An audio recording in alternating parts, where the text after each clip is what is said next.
Assalamualaikum warahmatullahi wabarakatuh. Jumpa lagi dengan saya, Mas Fauji. Kita akan membahas perihal kumpulan catatan Facebook Mas Fauji. Pada sesi ketiga ini,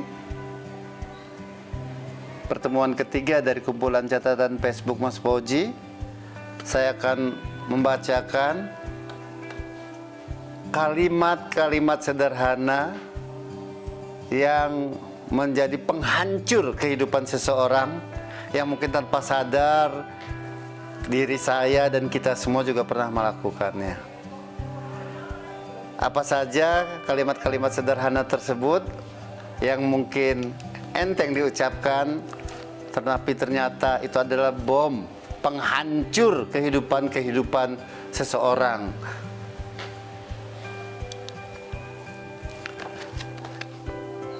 Nah, ini ada kisahnya.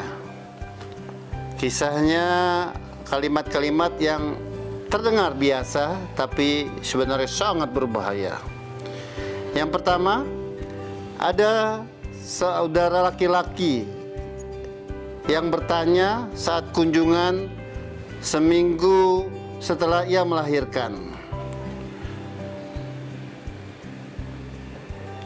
Dia bertanya kepada saudaranya yang perempuan, "Hadiah apa yang diberikan suamimu setelah engkau melahirkan?" "Tidak ada," jawabnya pendek. Saudara laki-laki berkata, "Masa sih?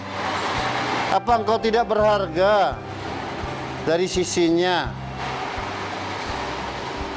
Aku bahkan memberi hadiah istriku walau tanpa alasan yang istimewa." Siang itu, ketika suaminya pulang dan menemui istrinya sedang merajuk,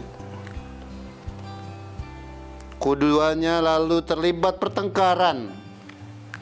Dan sebulan kemudian, antara suami dan istri ini terjadi peristiwa perceraian. Di manakah sumber masalahnya?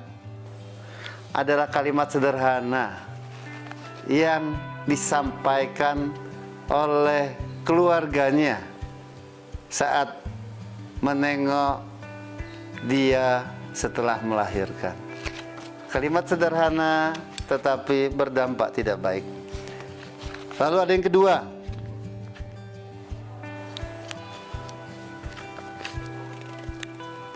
Saat sedang arisan, seorang ibu bertanya kepada ibu yang lainnya, "Rumahmu ini apa tidak terlalu sempit? Bukankah anak-anakmu banyak?"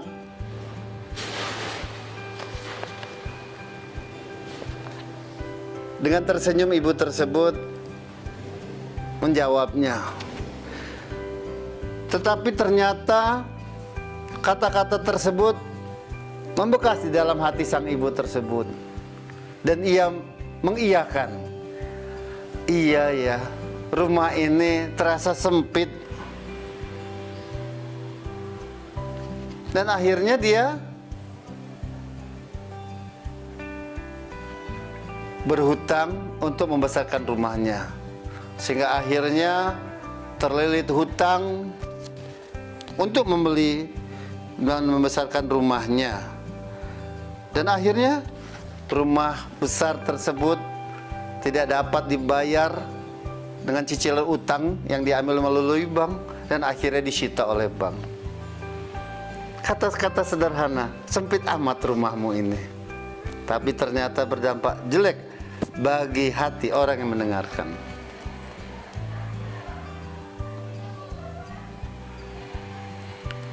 Yang ketiga, seorang teman bertanya, "Berapa gajimu sebulan kerja di toko si A?" Ia menjawab, "1 juta rupiah." "Hah? Cuma 1 juta rupiah? Sedikit sekali." Ia menghargai keringatmu. "Apakah cukup untuk memenuhi kebutuhanmu?" dia tersenyum. Tetapi ternyata kata-kata itu teringat di otaknya, sehingga dia berkata bahwa ia layak tidak digaji 1 juta. Dan dia menemui pemilik toko tersebut, lalu dia minta dinaikkan gaji. Ternyata pemilik toko menolaknya, dan akhirnya dia berhenti, tidak bekerja lagi. Kini malah penghasilannya tidak ada, karena dia adalah seorang pengangguran. Kalimat sederhana, berapa penghasilan dan apakah kamu tidak dihargai? Dan yang terakhir ceritanya, seseorang bertanya pada kakak tua, berapa kali anakmu? Seseorang bertanya pada kakek tua, berapa kali anakmu mengunjungimu dalam sebulan? Lalu si kakek menjawab, sebulan sekali. Lalu yang bertanya menimpali, wah, keterlaluan sekali anak-anakmu itu. Di usia senjamu, seharusnya mereka mengunjungimu lebih dari sering. Kakek hanya tersenyum. Tetapi ternyata kata-kata itu membekas di hati si kakek. Dan akhirnya si kakek sering menangis atas kondisi ini. Dan akhirnya kakek tersebut sakit, sehingga kondisi tersebut tidak baik, dan akhirnya sang kakek meninggal dunia. Apa sih yang sebenarnya terjadi? Dan apa yang akan kita dapat pada saat kita bertanya seperti pertanyaan-pertanyaan di atas? Jagalah diri kita dari mencampuri kehidupan orang lain, mengecilkan dunia mereka, menanamkan rasa tak rela pada apa yang mereka miliki, mengkritisi penghasilan dan keluarga mereka, dan seterusnya. Kita hanya menjadi agen pengrusak